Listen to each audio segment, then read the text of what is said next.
Good morning, everyone, and welcome. My name is Lori Berman. I'm Vice President of Membership and Development for the Small Business Association of Michigan. We welcome you today for this exciting webinar on preparing for GA4. A lot of information upcoming. We have two experts joining us today. Really pleased that you are here with us. A couple of mechanics before we get started. Want to let you know that this webinar is being recorded on both Zoom Live and Facebook Live. So welcome to our guests watching on both. You will be able to watch this recording later on both Facebook, and it'll also be on the SBAM website. We will be sharing slides from today's recording after the event for those of you who have registered with us. I also want to let you know that we encourage questions and answers. For you on Facebook, go ahead and post questions. And for those of you on Zoom, if you would use the Q&A feature. We are being joined today by my colleague, Sarah Miller, as well, who is our Vice President of Marketing and Strategic Communications. Sarah will be helping to pitch those questions to our presenters today. Sarah is much closer to this content than I am. So let's get right to our speakers today. I am really pleased to let you know who our two presenters are. Let me first start with Jason Dodd. Jason is founder and CEO of BlackTruck Media, an award-winning outfit, over 20 years of experience, industry experience. Jason, you have been a very active member of the Small Business Association of Michigan. You have been on task force and leadership councils. We appreciate your expertise greatly and what you bring to our membership, and we thank you so much for sharing your expertise with them. Along with Jason today is Derek DeVries. Derek is a digital strategist at BlackTruck Media. He has been involved helping the agency's clients focus on presence through SEO, SEM, and other content marketing strategies. Again, BlackTruck Media is a recommended agency and Google partner. And thank you so much for sharing the information with us today. And without that, I'm going to turn it over to the two of you, Jason and Derek. Oh, we can't hear you, Jason. First, look at that. Now, thanks, Lori. Sarah, we appreciate you both coordinating it and everything that you do for SBAM. SBAM is a great organization to be involved with. I've been a part of that the organization for a long time, as Lori has said, and get a lot of value out of it. So for programming much like this, as well as keeping us up to date with everything that's going on in Lansing. So I'm going to go ahead and share my screen. I'm going to be driving the presentation, and Derek and I are going to be going back and forth with that. And then for Lori and Sarah, they're going to keep tabs on the questions and as we go through things and try and get those answered for you in a timely fashion. So real quick, just a little bit of a heads up about us. Lori, I appreciate the introduction. But yes, BlackTruck Media, we have over 30 years of experience in the digital marketing space, but primarily our role is within search marketing. So I always say we don't build websites, we make them better for users to find. So we work with brands to create and improve their visibility online, whether that's organically through Google search or through paid digital advertising. That's really the space we play in. So we always say we're agnostic to industry. And some of our featured clients that are on the screen right now range anywhere from those in the hospitality and tourism space on up to global manufacturing and some brands you might even recognize. So I myself have been in the search space for going on over 20 years. Derek, my colleague who's joining me today, has been also in the digital space, more PR communication side for boy, I think even more than 20 years. Is that right, Derek? Probably more than me. A little bit, yeah. So I always call Derek's like a Swiss Army knife. We love to have Derek on our team, and he jumps into a lot of different special technical related projects. So I'm happy that he's going to join me on this as we walk through what's happening and everything analytics and the big changes. So real quick. Always good to have an agenda so everybody has a good understanding of where we're headed and what we're gonna focus on. No good meeting or webinar is without that. So the big thing and why you're all here is really to understand the difference between universal analytics, or what you'll hear us refer to as GA3 or UA. Just kind of get the acronyms out of the way right now. If you hear us talking about UA or GA3, they're kind of one and the same. And how does that compare with what's coming in the next less than a month with GA4 or Google Analytics 4? Specifically, what do you need to do to prepare? And then what does this mean for you in the future of attribution and measurement of not so much online presence, but digital marketing as a whole, where people are coming from, visiting your site, and how do you attribute success to that? Because the landscape is changing. It has been for a number of years, and hopefully we can help you better understand that. So, you ready, Derek, on your end? I am. All right, cool. So the big thing to get out of the way here is that July 1, I mean, we're less than a month away from this. Google Analytics 4 is the new web tracking platform of choice, if you will. So what we know from Universal Analytics for the last 17 or 18 years is more or less going away. So June 30 is going to be the last day that data is being collected in Universal Analytics. So if you're used to utilizing Google Analytics right now, it will stop pulling data into that on June 30, and starting July 1 moving forward, it being Universal Analytics will not record any more data moving forward from there. So Derek, anything I want to add or that you want to add to that in terms of the timelines, the deadlines, and things like that? No, although your data will still be available for another year after that July 1st. So if you wanted to pull reports or go back and look in there, it'll still be there. Although eventually, in July of 2024, it will go away for good. Yeah, but no new data after July or June 30th. Correct. Yeah, and that is a bit of a recent announcement. Originally, Google was saying that you would have through the end of the year, so January 1 or December 31, to be able to extract any reports from Universal Analytics, any kind of data and reporting that you had in there. It's still kind of our advisement to maybe consider that window. They have bumped that out to a calendar year, but Google will make changes on a whim that impact businesses, whether we like it or not. And so kind of our recommendation as an agency is might not be a bad idea to have your ducks in a row before the end of the year to get your historical reporting downloaded in there. And we'll talk about some different methods and things to think about as we get further on in the webinar. So let's talk about the major differences between Universal Analytics GA3 and what you've known for years, and GA4. And hopefully this will help whether you're new to Universal Analytics or whether you're new to Google Analytics and web tracking, or not, and you're seasoned in it like we are. We want to be able to explain the differences in those. Derek, I'm punting this to you to be able to explain the big major differences, because they are apples to oranges. They're vastly different. And let me know if you need me to advance slides at all. Yeah, so a way to think about how different they are is if you wanted to eat something, Universal Analytics is more like Chipotle. Like there's some customization you can do, but it's pretty much ready to eat when you get there.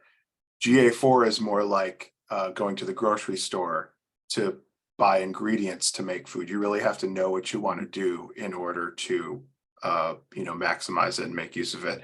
There are a lot fewer pre-made reports. So one of the things that you'll see, and we'll talk about later, is that a lot of the reports you're used to are not immediately visible in GA4, although they are continuing to add more and more of them as they get user feedback. And I imagine the next month is going to be a flurry of updates as they respond to angry users, I would imagine. But that's essentially a sort of an overview analogy of the two platforms. And you can kick it to the next slide, I think. Yeah. So, I mean, if you think about the time and place. The code base for Universal Analytics is almost 25 years old. And there's been a lot of different things that have happened between 25 years ago and today. And some of them are kind of represented visually in the slide. I mean, the idea of, computers, we were primarily desktop back then. Capabilities were much more limited. E-commerce was not nearly the presence that it is today. Today, we have multiple devices. They're often on the go and mobile. E-commerce is front and center and a huge part of business. And so the things that it was built for 25 years ago, and that, it's made, certainly it's been updated throughout the years, but GA4 takes a completely new look and is really engineered to be e-commerce first. And also, I think you can advance to the next slide. Yeah, multi-platform is probably what we really want to be thinking about is kind of transcending devices, if you will, because at the end of the day, your customer's path to purchase or their journey to connect with you as a lead, depending on if you're B2B or D2C, is really non-linear. And meaning, gone are the days, and we'll talk more deeply about attribution, but gone are the days of, hey, I put 50 cents in over here and I got $5 directly out of that. So tracking that journey from first introduction to a brand, to a product, to a thing, to purchase is multiple steps. And a part of that, Google understands that. There's also a lot of privacy concerns and things like that we'll talk about. But the big differences between Universal Analytics and GA4 is that in Universal Analytics, everything was based off of a session. Primarily, this was cookie based, and meaning that as a browser, as you join our website, as you visit our website, you are tagged more or less, which is what allows us as digital marketers to follow you around and present you with nice ads that entice you to come back to our sites and follow you on Facebook and Instagram and all the other things, right? Amazon is probably the easiest brand for us to recognize that they're doing that to you. You may not even recognize it. Where GA4 is based off of events, meaning every interaction with the site is an event. Everything that you do is an event as a user, meaning you visit a page, that's an event. You scroll, that's an event. You click on something, that is an event. Derek, to your point, the code base for Universal Analytics was started 25 years ago, and while it's had different patches and add-ons, much like any of your computers or devices, it's kind of band-aided. And while we can all sit here and grumble about the new user interface and whatnot, it's the direction that we're going, and it's built for the current environment and where we're going. And what it all comes down to primarily is privacy. That's where a lot of this comes from is privacy. If you look at the privacy changes in our lives digitally over the last few years, that's one of the biggest drivers with it. Derek, do you want to add anything about privacy, or do you want me to move forward with slides? Oh, you can move forward for sure. So that's the original Urchin Analytics before it was acquired by Google and renamed Universal Analytics. Circa 2005, I think. Yeah. Yeah. So you can kind of see this one's actually from, I think, 2000, even further back. But yeah, and it's on a Netscape browser, so you can kind of see how far we've come. In terms of the world of digital. Yeah, definitely. So it's kind of a distinction without a difference necessarily, but in UA, there were 7 different types of hit data, things like page views, timing, errors, things like that. And now in GA4, everything's an event. There's no distinction between the each type. So UA was session based and relied on page views. Again, GA4 is event based. There was less sampling in Universal Analytics. It was more a true snapshot of what was actually going on. But in GA4, we're doing more, and it's been the case for the past few years that there's been more and more sampling involved, and there are little cues you can look for in the dashboards to see when it's being sampled. But it definitely more sampling with GA4. And then the big change, as Jason mentioned, is going from a cookie-based system to a system that isn't as reliant on cookies, because that's one of the big changes that's going forward with all of the privacy concerns, and the eventual sunset of default support for third-party cookies in Chrome, which is sort of the last holdout browser, which has the largest share of the browser market. So that will effectively in 2024, if that happens, because they've pushed it back a couple of times. But when Chrome stops supporting third-party cookies by default, then that will be a sort of a brave new world. Yeah. One important distinction is that first-party cookies are fine. Those are the ones shared between the website and the user. Third-party cookies are things like the Facebook Pixel, LinkedIn Insight tag, things like that. All those third-party tools we use to build audiences or remarket or things like that. Those are the ones that are going to suffer, and they've been suffering. You've probably seen for the past couple of years. But first-party cookies will be okay, and that's actually if you don't have currently a sort of a setup where you exchange a first-party cookie and maybe have users log in or are credentialed on your site, and that's feasible for you, that might be something to think about, because it'll help you hold on to more data. Yeah, Derek, I think, as a good segue into data storage and retrieval. So we're going to talk a lot about different tech jargon, and really what this boils down to is the way in which Universal Analytics extracts data on a user and what they track is completely different. It's night and day different from how GA4 does it. Now, the first party cookie stuff and cookies going away, one thing to keep in mind is that Google Analytics has always been a first party cookie establishment, as Derek was pointing out. Other sites, other publisher sites, so display networks that you might be in that do data exchanges and things like that, that's really who is really impacted by this, by a lot of the privacy concerns that were out there. And a lot of this started probably going back into 2016 with some kind of unhealthy data sharing practices that were going on, that were found out around a particular major political event with Cambridge Analytica and Facebook. And then in recent years with Apple and Meta, or Facebook, getting into disagreements about privacy.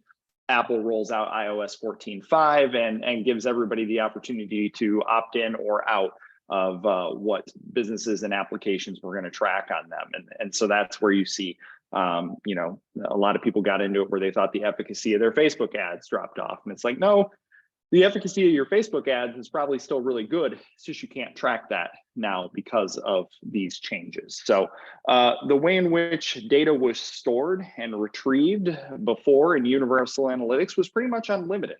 You pretty much had an unlimited bandwidth in being able to pull that in and to be able to go back in time and look at it. To Derek's point, there was some of that. If you're dealing with a large site, we have some that we're dealing with that are, page views are in the millions, and visits are in the millions.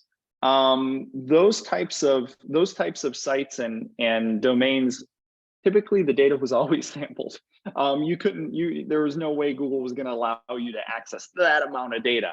Where in GA4, the storage and retrieval is different.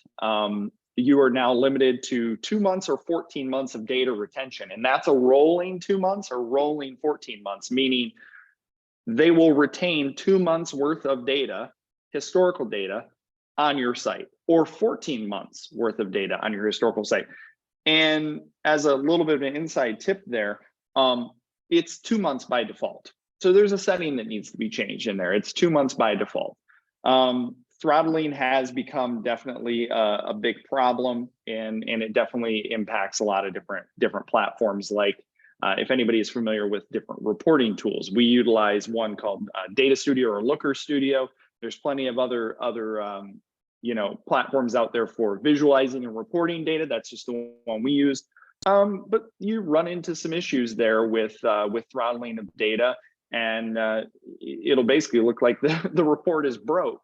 The report is not broke. It's just Google saying, no, you're tapping our resources far too much. That's really what it comes down to. Data warehousing is definitely becoming a thing. For us on the agency side, we kind of teeter on this, whose responsibility is it to pay for data warehousing?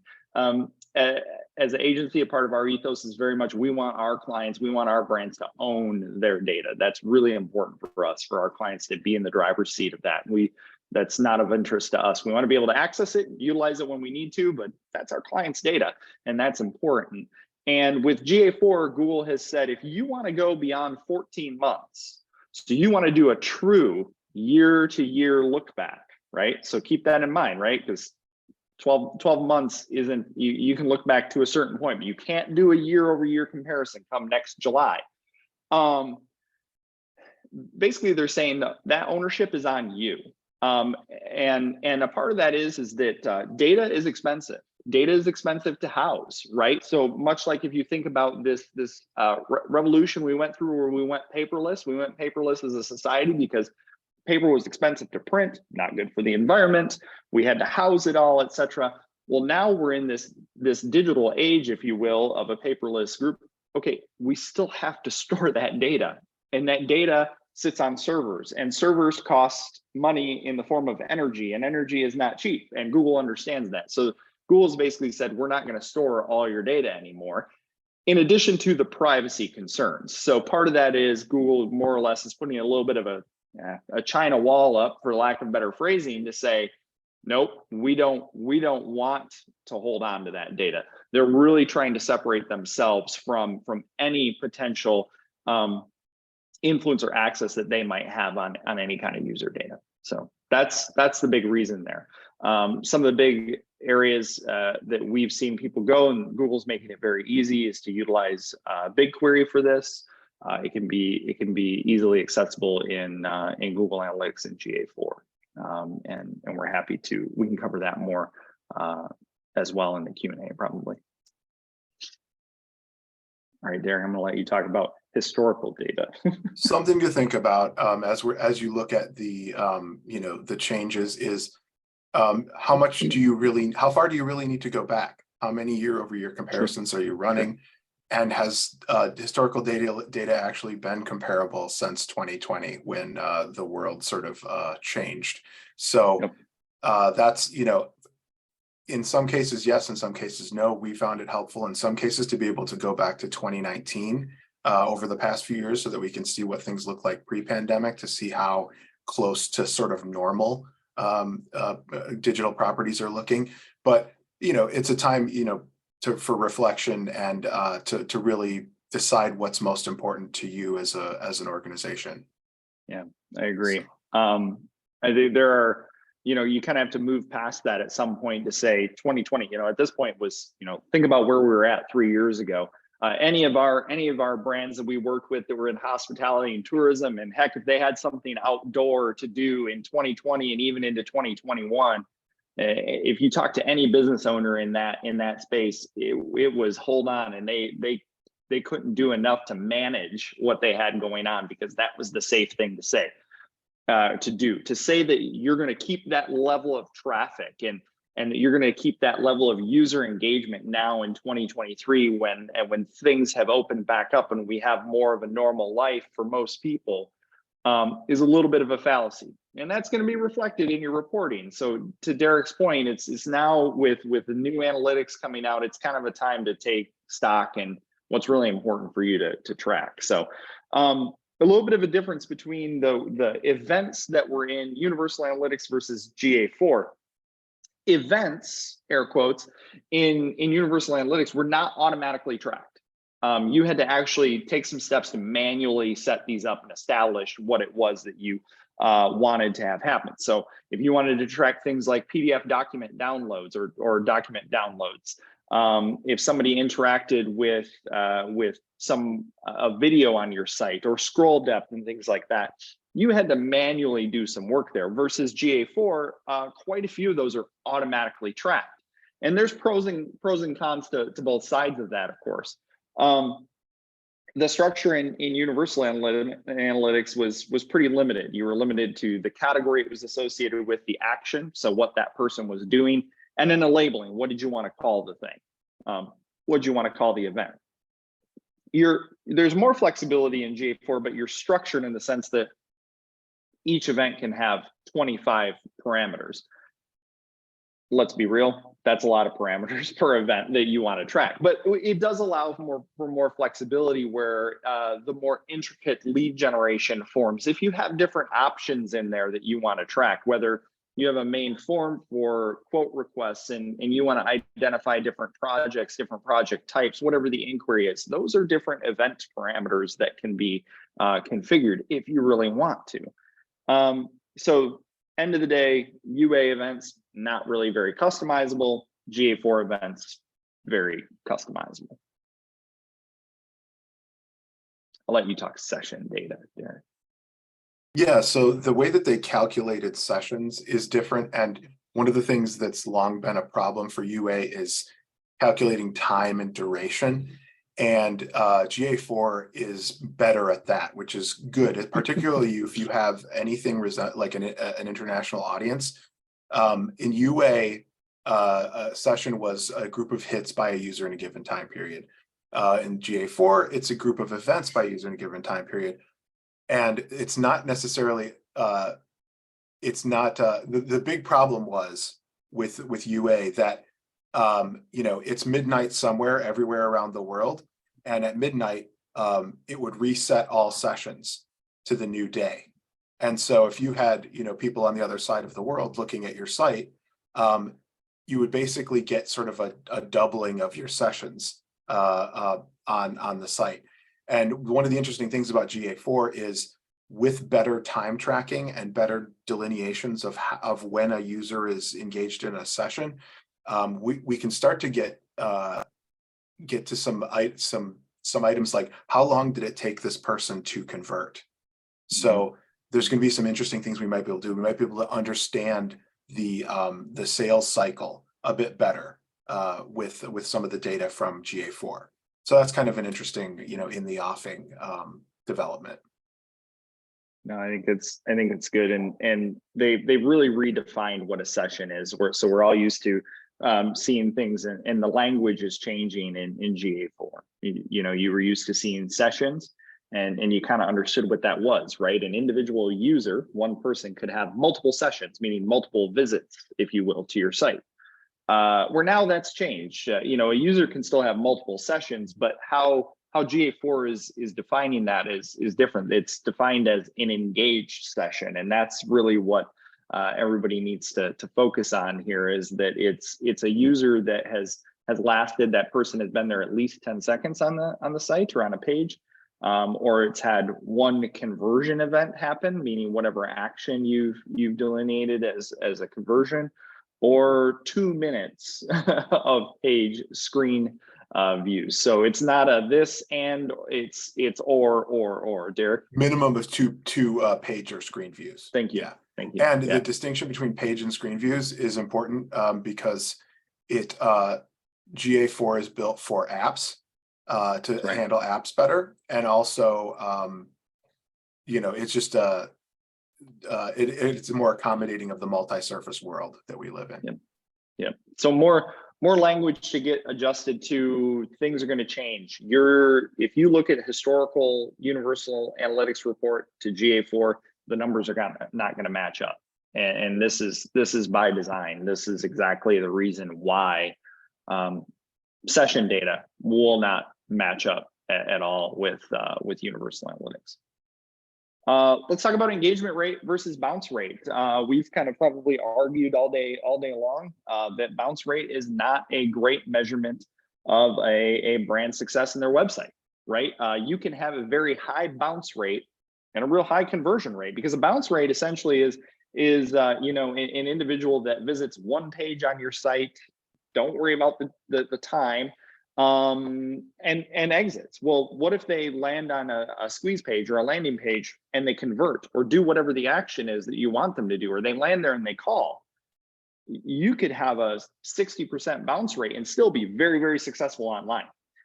We've seen a lot of brands, we've seen a lot of marketing directors and people who one of their big metrics was to reduce bounce rate over time, and you can understand that, but I certainly wouldn't ever put any of your compensation goals associated with bounce rate, as it's extremely inaccurate and difficult to track. Where now we move into what is known as engagement rate.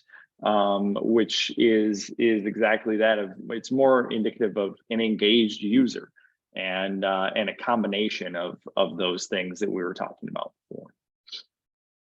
Yeah, they fundamentally changed the calculation for bounce rate. It's the inverse of the engagement rate. It's basically a user that didn't complete one of those 3 actions that denotes an engaged session.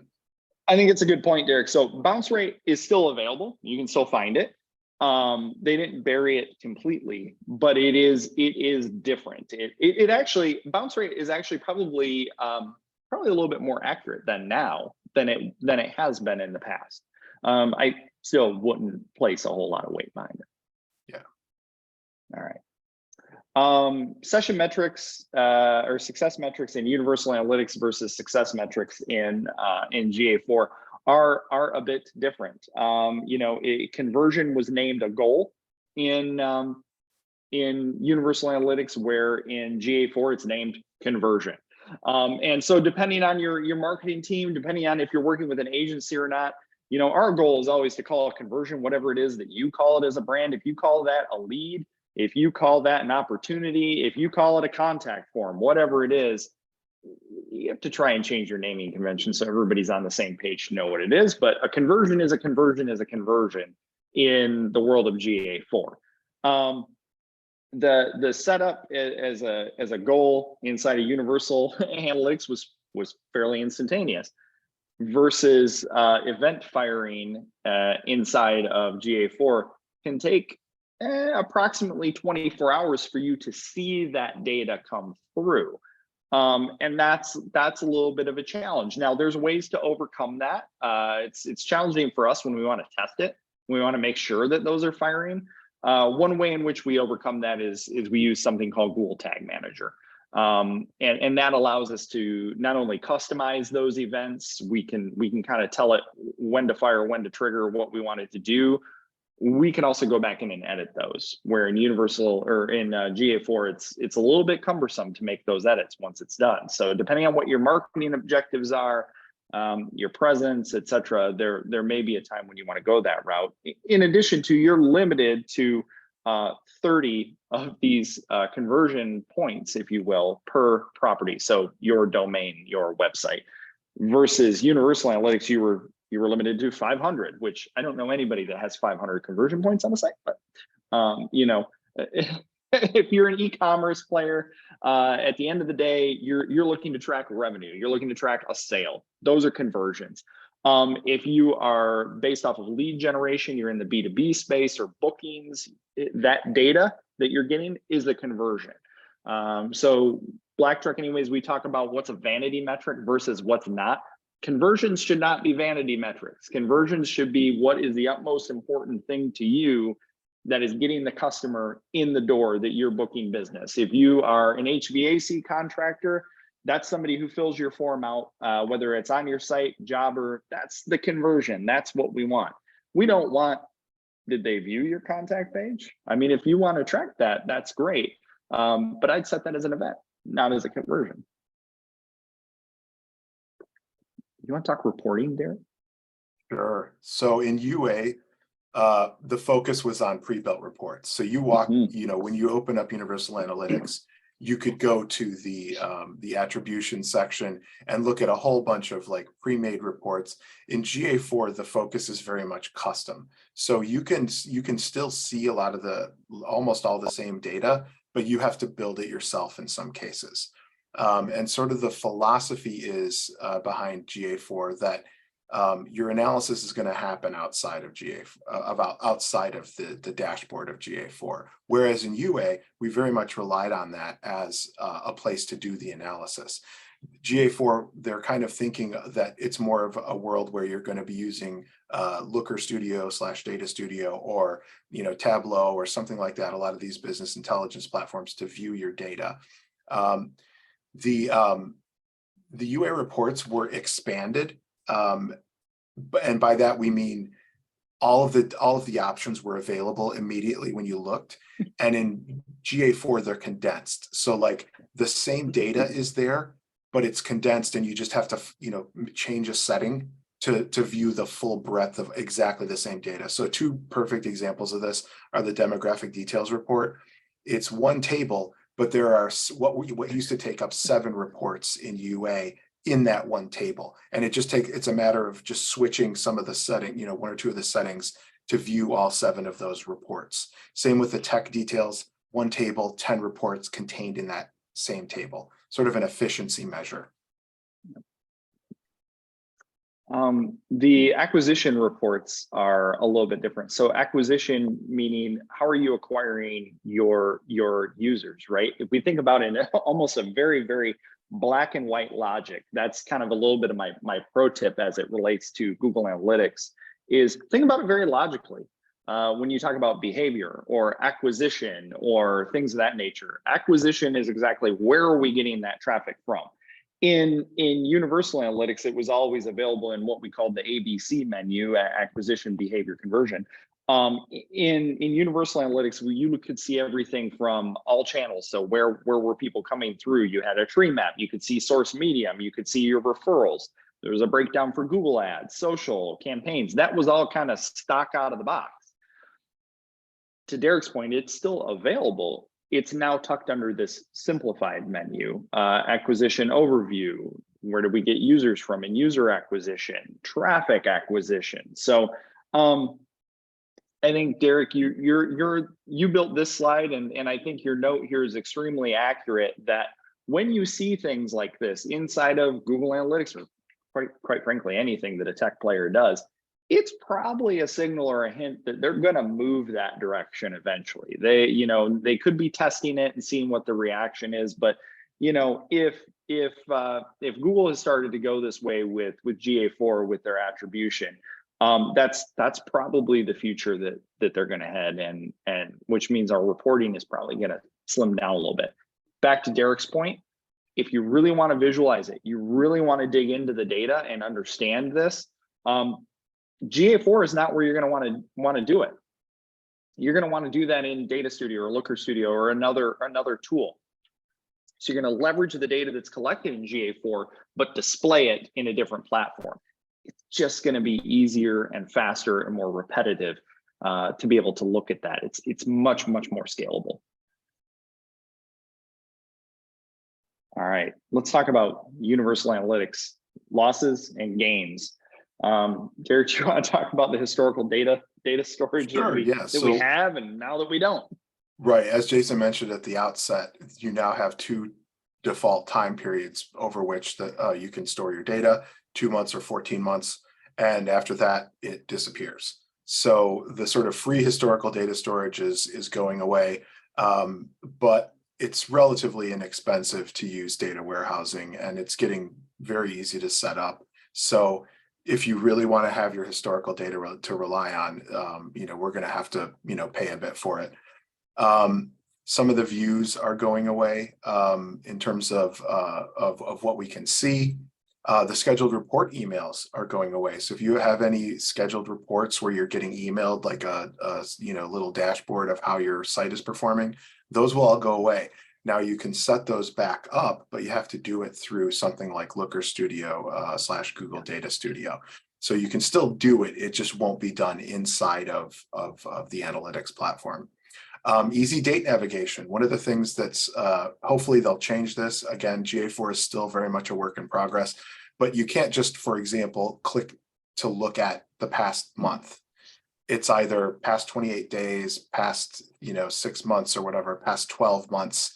That's a little bit of annoying.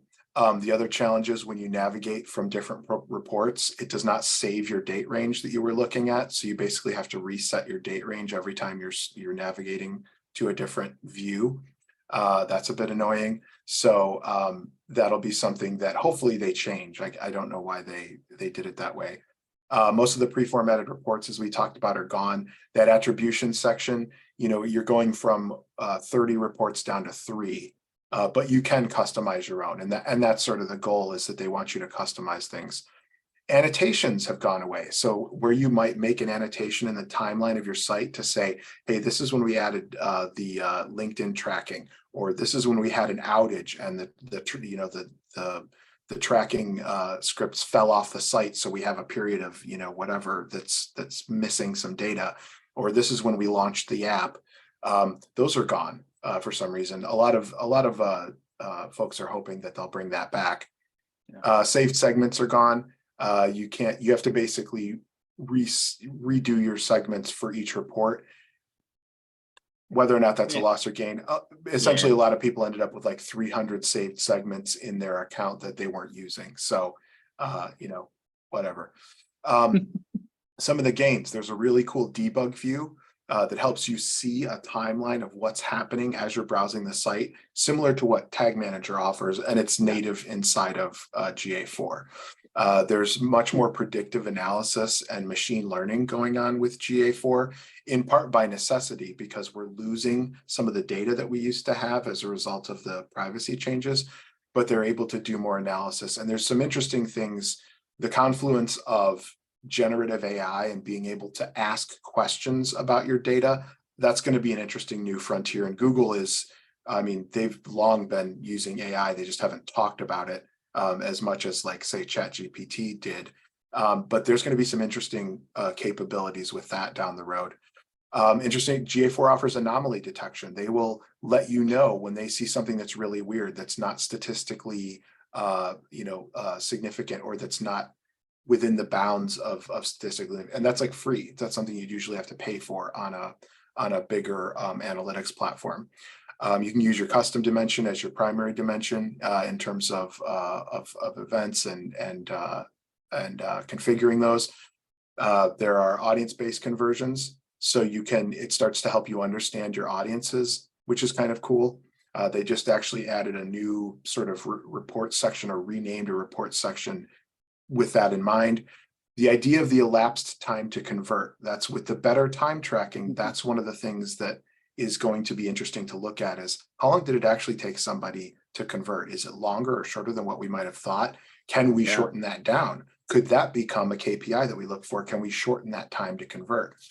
And then forwards and backwards pathing. So from a conversion, being able to look forwards, but also backwards of when some event or some conversion took place, understanding the scope of that better.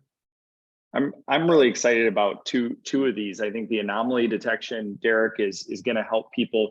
Oftentimes we'll be in situations where we're doing a big monthly report, we're doing a data digest of what happened, and there will be something that happened and there's a spike in traffic. And the good and the bad of that is that that's always kind of been there, but you've had to have some kind of eagle eyes to see that and then to narrow in as to what happened. In this case, it's going to happen more automatically on the fly, where you could have a traffic spike in a day and it's going to call that out to say, hey, what happened? For us on the agency side, that's great, because if we have a client that's running their own email marketing operations, they send an email out to a list of 5,000 people, that's probably going to have an impact on the site. And so we want to be able to attribute, some of that success. The other one, the elapsed time to convert, I think is going to be important for everyone, whether you're B2B, D2C, over time, when you're looking at the seasonality or cyclicality of your business, because that also is going to be, a factor that's going to change. If you are a home services company and you're dependent on weather, meaning roofers, basement waterproofing, that type of thing, and it rains, I would hope your elapsed time to convert shrinks, right? Versus these big dry spells that we're having where nothing's moving in the ground, or you're not worried about water coming through, like that elapsed time to convert, probably going to grow. It's a little bit more of that predictive analysis modeling that is coming to us because of, I'm going to go there and say AI, because of the influences of AI and machine learning that are really influencing all of these things that we're using. So let's talk about how to prepare, because and don't be worried about, oh my God, I have to learn this thing. What we want to do is break this down into chunks and into segments, because you're inside of under a month. If you haven't deployed GA4, what are we going to do about that? I would say, and I can see what's coming on the next slide, so I'm not giving any spoilers here, is that the big thing is, and I can't see anybody virtually to say, by a raise of hands, how many of you have GA4 installed? Derek and I have both been at our own industry conferences where we're supposed to be the ones leading the charge on this, and you will see less than half of the room. This goes back even into March. We're raising their hands. Everybody has put this off. Brands of all sizes, small businesses to large multinational corporations have put this off. Really, what you want to do is make sure the GA4 code is on the site. That's step one. It's on the site, it's collecting data, air quotes, data. That's the most important part, because you have to remember that June 30, Universal Analytics stops collecting data. So you need to have something there at least to extrapolate some sense of where's the traffic coming from and what it's doing. You worry about customizing reports, et cetera, later. Even event customization and stuff could come later. Goal number one is getting GA4 installed on a site. That should be something relatively straightforward. If you have a marketing team, tap them for that. If you're working with a web developer, tap them for that. There are a couple different ways to do it that are very easy. Natively through Tag Manager, which we talked about before. That tends to be the route we want to go for various reasons. But let's talk about how everything is going to change, right? So we talked about, oh my gosh, there's a lot of things that are in flux.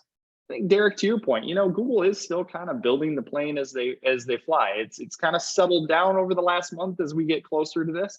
But there's still a lot of changes that are going to happen in this platform. So, really a big thing is blame Google in your reporting. Anybody that you're accountable to, whether you're accountable to yourself for success or you're accountable to a CEO or a leader of the company, is that this really is a once in a generation an opportunity to have a hall pass to say, look, stakeholders, shareholders, the things that we were reporting to you before are going to change. We just don't have access to that data, or the way in which that data is reported on and the way that that data is captured is different.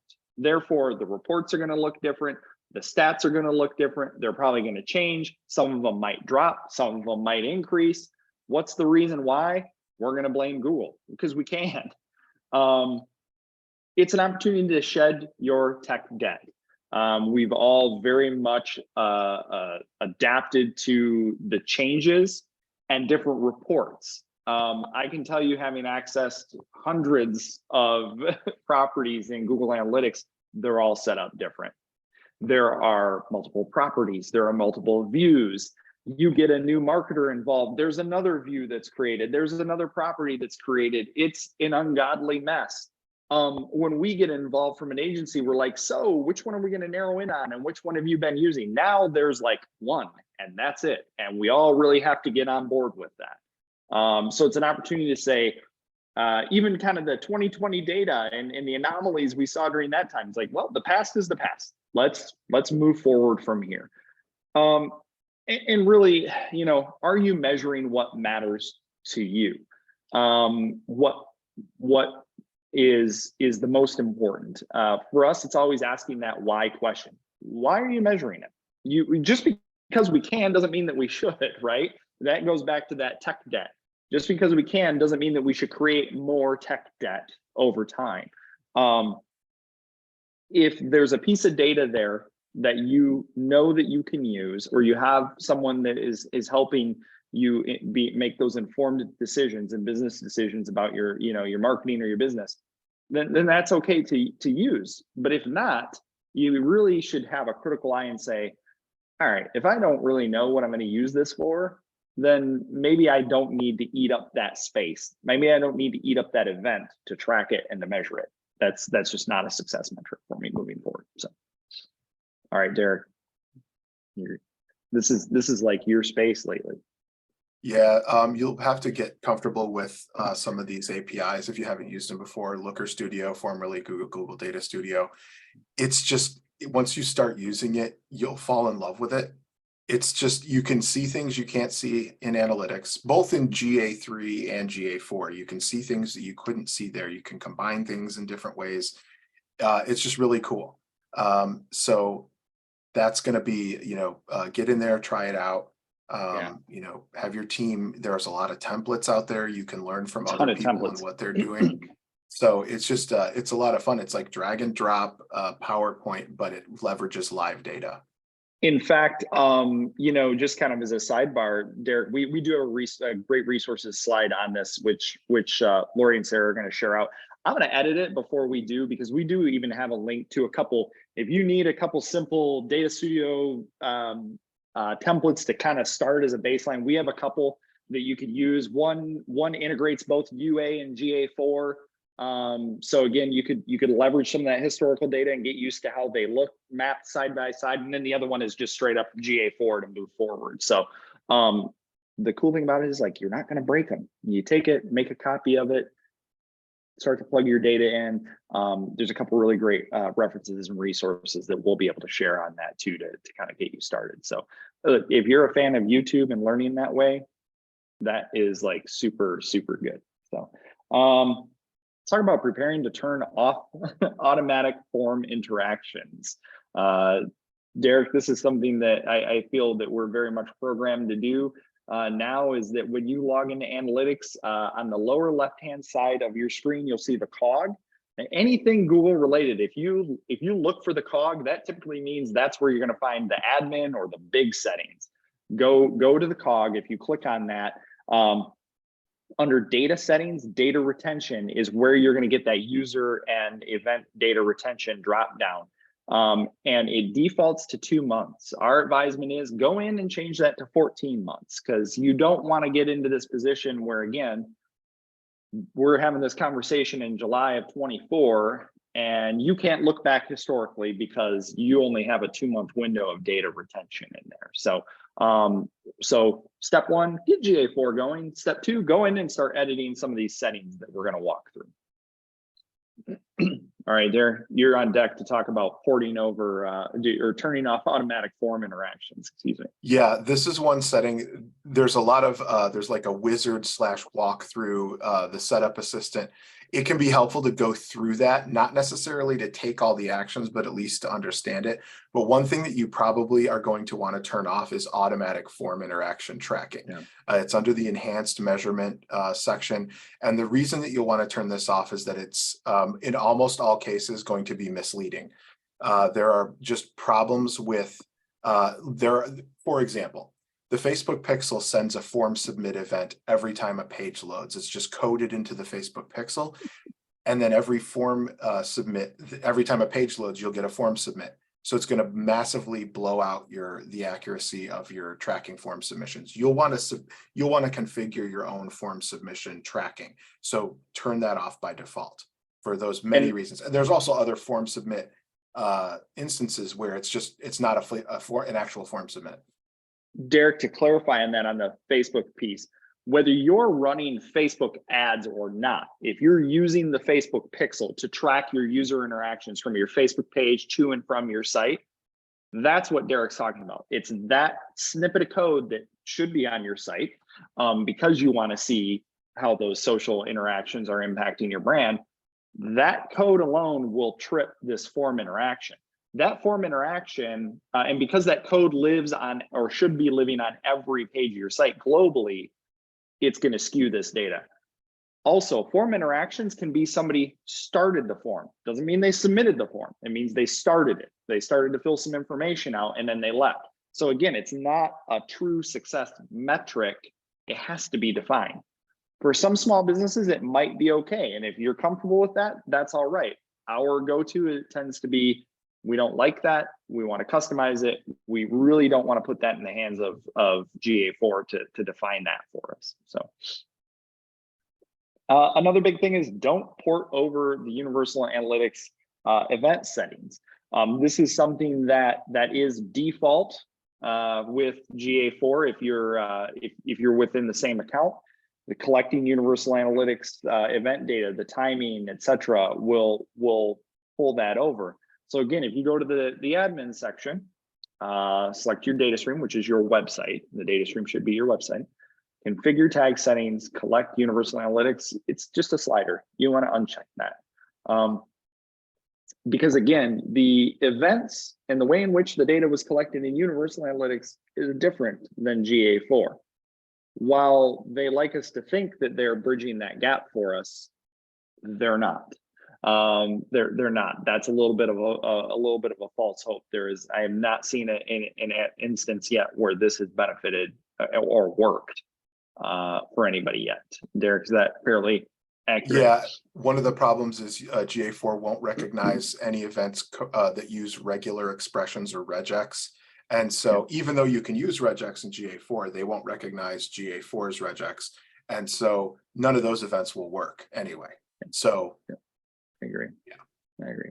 You talked about the setup wizard before, Derek, just in terms of it's okay to use, but do you want to talk about where it's limited and where it's not? You know, you can kind of get, if you're truly wanting to have accurate depiction of your web users, where you can get into trouble. Yeah, it'll prompt you. You'll want to avoid it where it prompts you to turn on anything, most of the automatic settings, because that's where you get into problems. But it is very helpful in terms of helping walk you through the process of here are things to think about. It's basically going to present you with a bunch of questions about, you know, your business and how you're using analytics, and make sure that you're in the right place, or that you're at least thinking about all the things you need to be thinking about. Yeah. In terms of blending that UA and GA4 data, I had talked about that before. We'll share a couple of resources for you.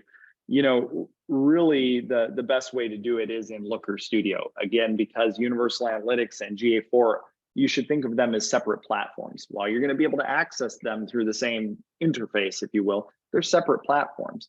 So being able to blend that data and see that data over time is going to happen in Looker Studio. And considering data warehousing, Google BigQuery tends to be the go-to, because it is, you know, it's a Google product, it's the Google Cloud. They're working to make that pretty straightforward to get set up. From a cost perspective, Derek, what have you seen anything that's major that people should be aware of? Because there's a cost associated with it. Yeah, it's fairly inexpensive. It basically, you're charged basically how many API calls you make, so how much you use the data, so to display it in Looker Studio, but also then the total quantity of data. But it's measured in things like terabytes. So it's, you know, like fractions of a penny per terabyte or something like that. So it's a few bucks a month. Unless you have a really big site with a lot of customized business intelligence stuff, in which case you're probably not on this session. I would hazard a guess. So it's probably going to be a couple of bucks, you know, a few bucks a month for you. It's not going to be break the bank or anything. Yeah, no, and it really is, again, it's the easiest and most seamless route to go. But just again, be aware there is a cost associated with it, and there is going to require a little bit of setup. But the documentation has actually been fairly palatable, and moving forward, I think they're going to make it even easier. Now, I think too that you have to look at your business and going through kind of that checklist of your tech debt and what do you care about and what don't you care about. If you're good with only having 14 months worth of data, right? There's absolutely zero reason to set any of this up. There's zero reason to run Google BigQuery and to house that data. There literally is there's nothing saying that you have to do this. But if you are a sizable organization, if you have ad spend out there, if you're really leveling up in a lot of your digital marketing over the last few years, it might be smart to do that. So let's talk about those prepared to consider, and why GA4 is still probably the go-to. Is it's a cost savings measure, right? GA4 is the free analytics platform that we're all going to be used to, versus Adobe Analytics. It's going to be $500 a month. Amplitude is almost $1,000 a month. Keep is $300. Kissmetrics $300. Mixpanel, they're down at $20 a month, but I think you're pretty limited. So, you know, Universal Analytics and GA are the go-to from a free web analytics. So, Derek, you want to jump in and talk about, we're gonna round things out here. I promise Lori and Sarah, they're not going to kick us off. We're going to talk about attribution, because attribution really is one of the big things that's going to change here. So yeah, so this is what the future of attribution will look like. It's murky, it's hazy. It's going to be worse pretty much every month from now on for the indefinite future, because there are big concerns about privacy. The data, the big platforms, the ad networks and things like that, and the social media platforms have really not acquitted themselves well, and they've lost the trust of the public. So we're all going to suffer as a result, and we're going to know less about. We'll know what happened. We'll know less about where it came from. So in the future, we're going to have less accurate targeting. We've already seen that since 2020 with iOS 14.5 app tracking transparency policy on iPhones. And you'll just, especially in anything where there's sort of a protected or sensitive area, health, medical, politics, race, religion, any of that information is less available for targeting. That's just the way it is. Less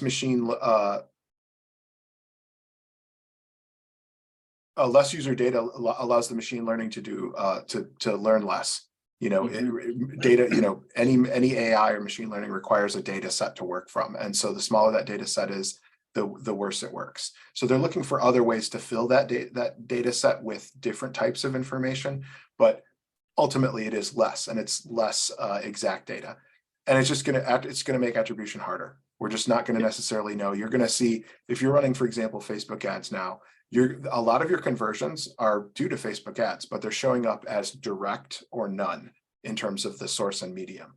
So that's just the future going forward, and it's only going to get worse.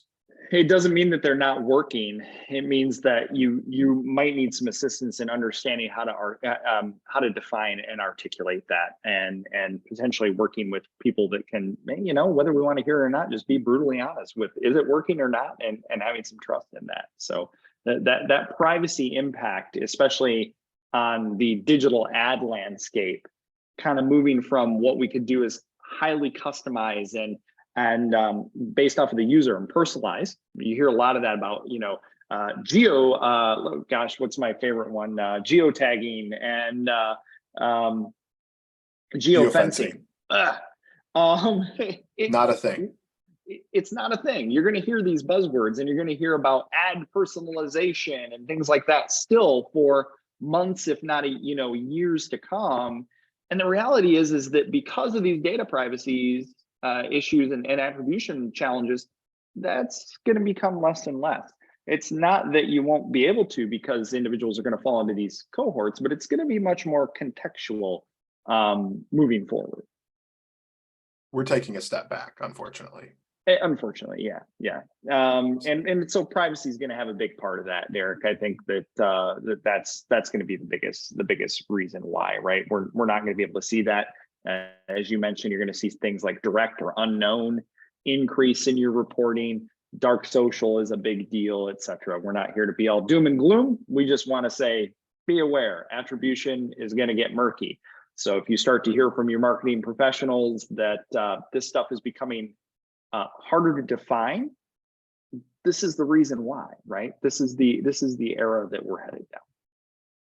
You're talking about current attribution band-aids, Derek? I like band-aids. Yeah, that's a good one. We can probably skip over these. They're doing all kinds of things to try to make up for the lack of data. Connecting to the server side of your site. One that's promising is in-platform conversions. So I agree. Facebook Instant Forms or lead gen, LinkedIn in Instant Forms. Those actually happen inside the platform, so there's no loss of data. They don't have to send them to your website to make a conversion happen. Even e-commerce has moved inside of some of these platforms like Facebook, with Facebook Shops and Instagram Shops. So those are okay. And then data modeling, using AI, relying on AI to tell us, I mean, right now it can't properly count human fingers on images it generates, but it'll get better. But absolutely, I wouldn't rely on it that it's going to be a silver bullet that saves us all. Absolutely. So navigating your reports to any stakeholder, again, stakeholder might be yourself looking in the mirror, myself included in that as a small business owner, or if you have to report to C-suite or others, is, we live in this multi-touch reality. So again, a single ad, the single thing that you do, you put all your eggs in one basket, doesn't mean that that's going to cause a conversion. Sprinkling a little over here, over there, over here creates attribution, creates success. So there's multiple points of contact that we have with our customers throughout the day, and that you have with brands throughout the day. And so all of those channels work in concert together. You could be running display ads across the internet that ironically enough impact your lead generation that's happening on Facebook, because you're running that as retargeting, right? Because that journey, again, introduction of the brand from a display ad, visits the site, don't take action, we follow them on Facebook, boop, lead generation happens. Does it happen on your site? Nope, it happened in Facebook, in the platform. Does that mean your ads aren't successful? No, your ads did their job. They generated awareness for your brand and eventually created action. And these are trends. I think trends, not absolutes. I think you're spot on. Here, Derek, in our discussions throughout the webinar here is that we're not going to know exact numbers. And we never really did. What was reported on before and what we kind of used as gold standards is going away, and that's probably okay. We need to be accustomed to that. But really focus on what the trends are telling us, to keep doing or to change.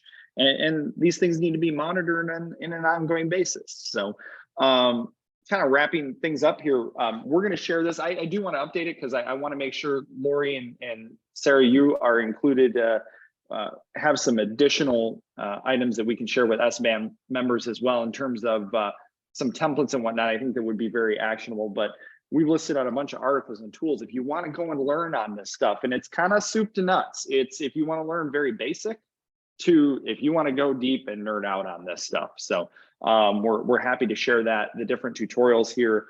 The three that we list here, Analytics Mania, Loves Data, Measure School, all three of those have phenomenal YouTube presence, YouTube channels that make it extremely digestible. So definitely encourage members to check that out. So, but I'd love to field some questions and be available if there are any. Excellent. Right. Thank you. Yeah, thanks, you're welcome. Jason.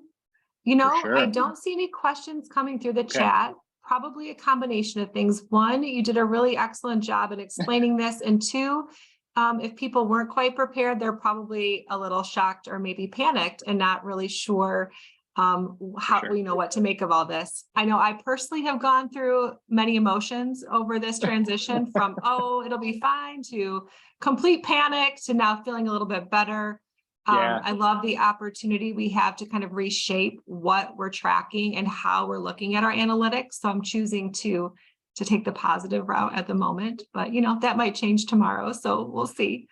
But yeah, I don't think we have any questions from the audience. We've given them a little bit of a chance to come through here, but I know we know how to reach you if those do come in. Yeah, Sarah, I'm curious, as you've gone through things, not to put you on the spot, but what are your biggest what have been your biggest challenges or your biggest fears with trying to navigate GA4 in the marketing communication roles that you guys have? Right. So I think my biggest fear out of the gates was that it's not this apples to apples comparison. I'm used to being able to look at our data month over month, year over year. And when you talked about the difference that the data has shown since the pandemic, SBAM experienced quite an influx of traffic in 2020 and 2021. So even our apple to apple comparison isn't really that anymore. We're kind of settling into that, new normal. But I think just the reporting aspects of it and ensuring that we're getting all of our events tracked appropriately is my biggest concern right now, so that when leadership does say, how are we doing? We can have an accurate response and know that our marketing efforts are impactful and working and that we're, providing important information for our members.